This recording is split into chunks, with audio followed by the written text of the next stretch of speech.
Okay, so this lecture is going to focus on the respiratory system, which is chapter 22 in your textbook. The first 3 sections of this chapter are very anatomy heavy, meaning it's more pertinent information for lab. So I've included in these slides just a basic overview of the first 3 sections and things that I expect you to know for the lecture exam.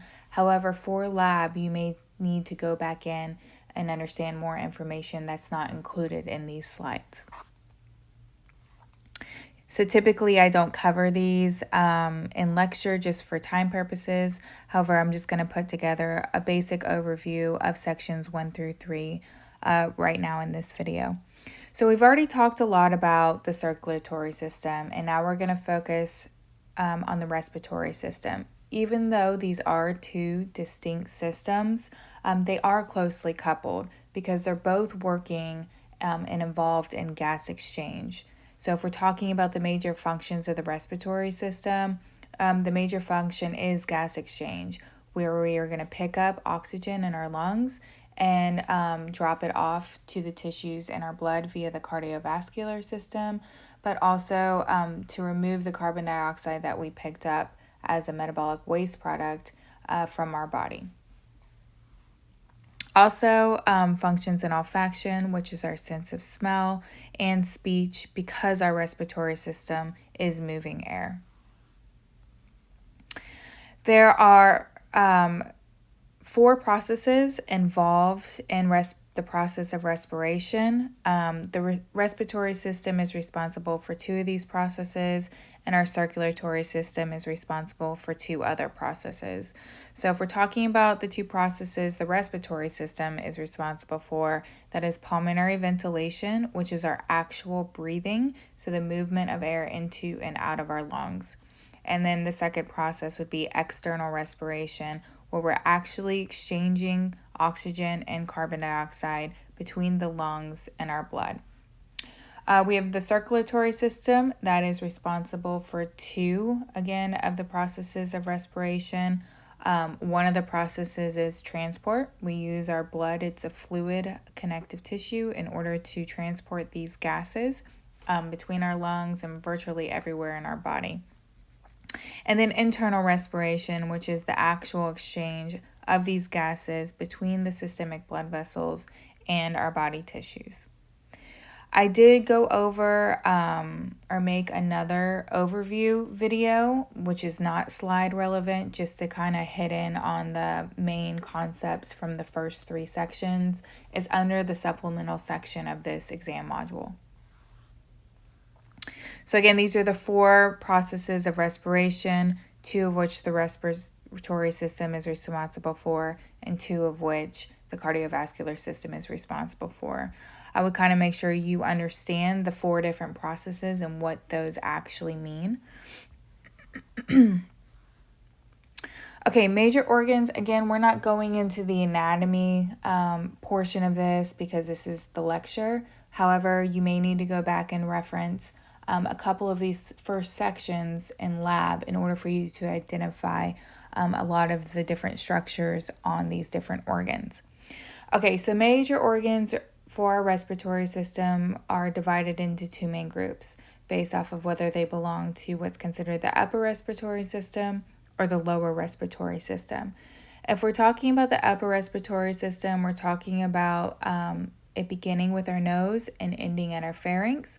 Our lower respiratory system is going to begin with our larynx and end with our alveoli, which are just tiny air sacs in our lungs.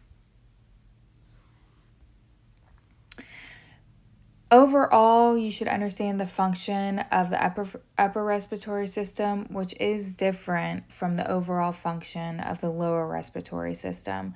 So overall, our upper respiratory system, again, that would include our nose, nasal cavity, paranasal sinuses, as well as our pharynx. The function would be to help warm, humidify, and filter the incoming air. You do need to have an understanding, general understanding, nothing super specific, of the description and basic function of the structures in the upper respiratory system, as well as the lower respiratory system. So just go in and recognize what the structures are, what their general function is, and general description of each one. I do want to go ahead and point out that the pharynx does have 3 subdivisions based off of the location of the segment of the pharynx in our body.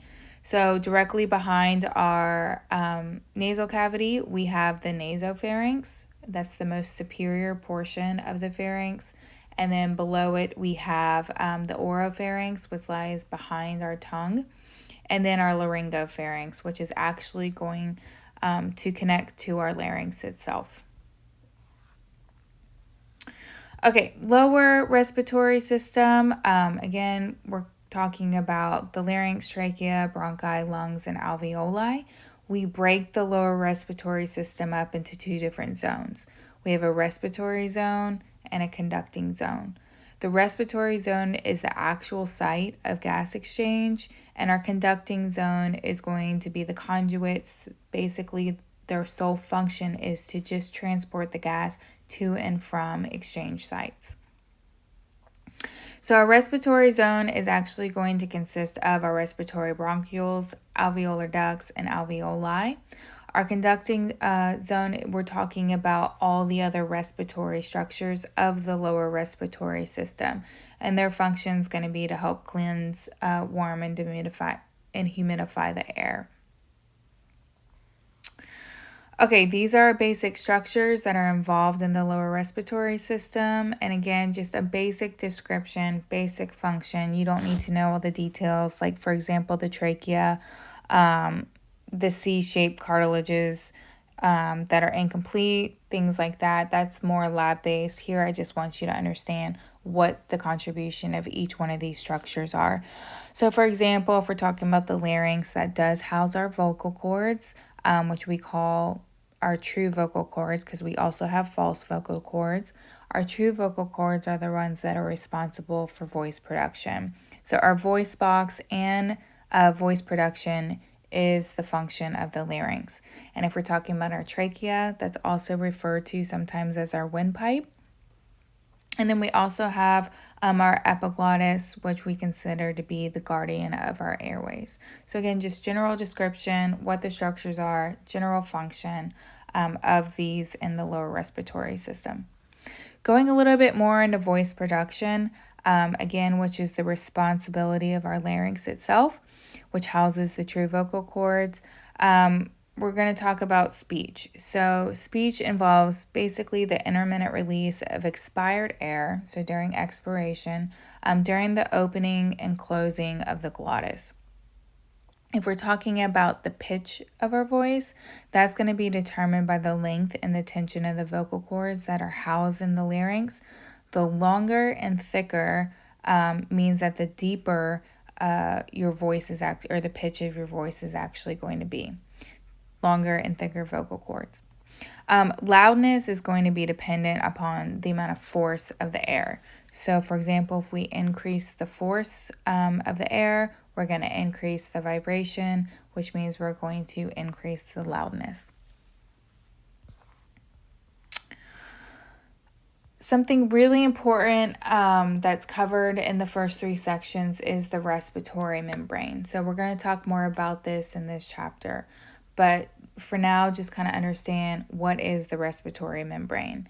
The respiratory membrane is basically the alveolar wall and its basement membrane and the capillary wall of the blood vessels where they're fused with their basement membrane. So we have the alveolar wall attached to the capillary wall and a basement membrane fusion sandwiched between the two. This is what we refer to as the blood-air barrier. Really, really thin, as we would expect, because this is going to be one of the sites of gas exchange. And again, if we're talking about gas exchange of oxygen and carbon dioxide, this is always going to be via simple diffusion, meaning it doesn't require any energy. There's 3 major types of cells found in this respiratory membrane. One is type 1 alveolar cells. Then we also have type 2 alveolar cells, and then we have macrophages. So if we're talking about the type 1 alveolar cells, this is the primary cell type, and these are just simple squamous epithelial cells. We also have scattered among the type 1 alveolar cells, type 2 alveolar cells, and they're cuboidal if we're talking about their shape. They're really important because they are going to secrete something called surfactant. Surfactant is a detergent-like substance that coats all of the alveolar surfaces. We'll talk more about surfactant function later in this lecture for chapter 22. So type 2 alveolar cells secrete surfactant, but they also secrete antimicrobial proteins. So these are really important when we're talking about our innate immunity. The third type of cell was our alveolar macrophages. These are also very, very important because they're able to break down bacteria, dust, and debris in order to help keep our alveolar surfaces as close to sterile as possible. And because our macrophages are constantly being exposed to the bacteria, dust, and debris, they're constantly dying trying to fight this battle. They're dying in such high quantities that we actually lose about 2 million macrophages per hour. And what we do is when they die, we just carry them with the cilia that's in our throat, and we actually just swallow them, and then they go through our digestive system that way and eventually excreted or broken down. Another thing, so those are 3 types of cells. Another important attribute of our respiratory membrane are the alveolar pores, which actually connect all the adjacent alveoli together. These are really important when we're talking about the air pressure within our lungs. You'll see in a little bit that pressure differences are what's going to influence the movement of the gases. So the movement of these gases through these alveolar pores is actually really important. They can also provide alternate routes in case we have some sort of blockage in an alveoli, or if we have bronchial collapse. So here's kind of an image.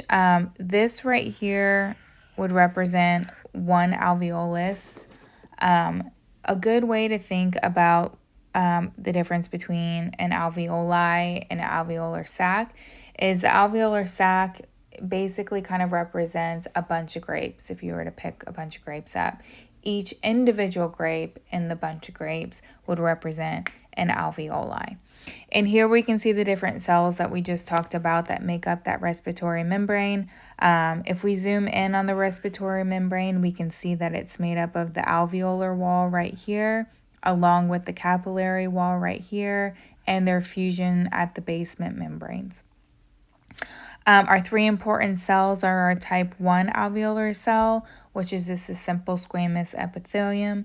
Then we can see interspersed within our simple squamous epithelium are type 1 cells. We see the type 2 alveolar cells that are really important because they're going to secrete something called surfactant as well as antimicrobial proteins. And then our third type of cell are our macrophages. There's several of them dispersed throughout our alveolar sac, who are just going to function to help get rid of any unwanted debris or bacteria or dust and basically eliminate it so we can keep the alveoli a sterile place.